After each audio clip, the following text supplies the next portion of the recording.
राधे राधे, जय श्री कृष्णा। सबसे पहले तो दोस्तों आपको अजा एकादशी की अनंत और अनंत शुभकामनाएं। अजा एकादशी भादों के महीने में आती है और भादों के महीने को ऋषि मंथ भी बोला जाता है, अर्थात ऋषि मास भी बोला जाता है, क्योंकि इस मास में विभिन्न प्रकार के त्योहार आते हैं। जैसे कि इस महीने में जन्माष्टमी आती है, राधाष्टमी आती है, ऋषि पंचमी आएगी और इसी महीने में हरितालिका तीज भी आएगी। साथ ही भादों के महीने में बलराम जयंती आती है और भादों के महीने में ही अनंत चौदस का व्रत आता है। साथ ही 16 दिवसीय महालक्ष्मी व्रत की शुरुआत भी इसी भादों के पावन महीने से होती है। इसीलिए ये भादों का पावन महीना बहुत ही खास होता है और इसे ऋषि मास भी बोला जाता है। तो आज हम बात करेंगे भादों के महीने में पड़ने वाली अजा एकादशी। इस महीने में जन्माष्टमी के बाद जो एकादशी आती है वो होती है अजा एकादशी। अजय एकादशी का व्रत रखने से आपको भौतिक सुखों की प्राप्ति होती है, इसके साथ ही आपको शारीरिक सुखों की प्राप्ति होती है, मानसिक सुखों की प्राप्ति होती है। सभी प्रकार के सुख आपको अजय एकादशी के व्रत करने से प्राप्त हो जाते हैं। शास्त्रों में ऐसा वर्णन आता है कि एक एकादशी का व्रत रखने से आपको एक एकादशी के व्रत रखने का पुण्य फल प्राप्त होता है। लेकिन एकादशी के बाद जो द्वादशी आती है, पक्षवर्धनी एक द्वादशी या फिर महाद्वादशी हो, तो आपको 1000 द्वादशी के व्रत रखने जितना पुण्य फल प्राप्त होता है। इसीलिए कहा जाता है कि एकादशी का व्रत द्वादशी युक्त ही रखना चाहिए।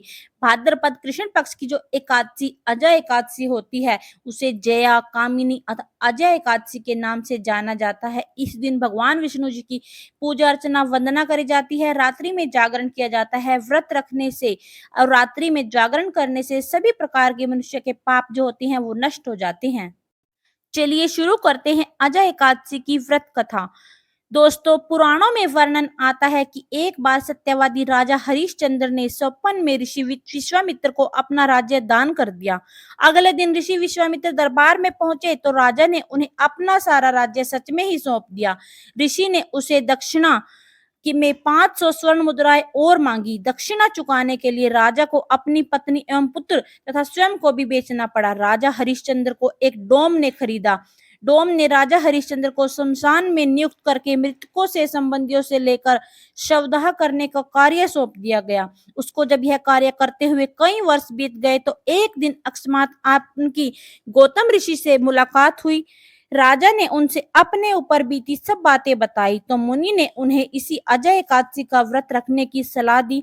राजा ने यह व्रत करना आरंभ किया। इसी बीच उनके पुत्र रोहतास का सर्प से डसने से स्वर्गवास हो गया और जब उनकी माता अपने पुत्र को अंतिम संस्कार हेतु शमशान पर लाई तो राजा हरिश्चंद्र ने उससे शमशान का कर मांगा, परंतु उसके पास शमशान का कर चुकाने के लिए तो कुछ भी नहीं था। उसने चुंदरी का आधा भाग देकर शमशान का कर चुकाया। तत्काल आकाश में बिजली चमकी और प्रभु प्रकट होकर बोले, महाराज, तुमने सत्य को जीवन में धारण करके उच्चतम आदर्श प्रस्तुत किया है। तुम कर्तव्य निष्ठा धन्य है।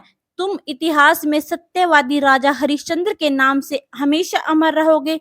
भगवत कृपा से रोहिणी जीवित हो गया। तीनों प्राणी चिरकाल तक सुख भोगकर अंत को स्वर्ग को चले गए।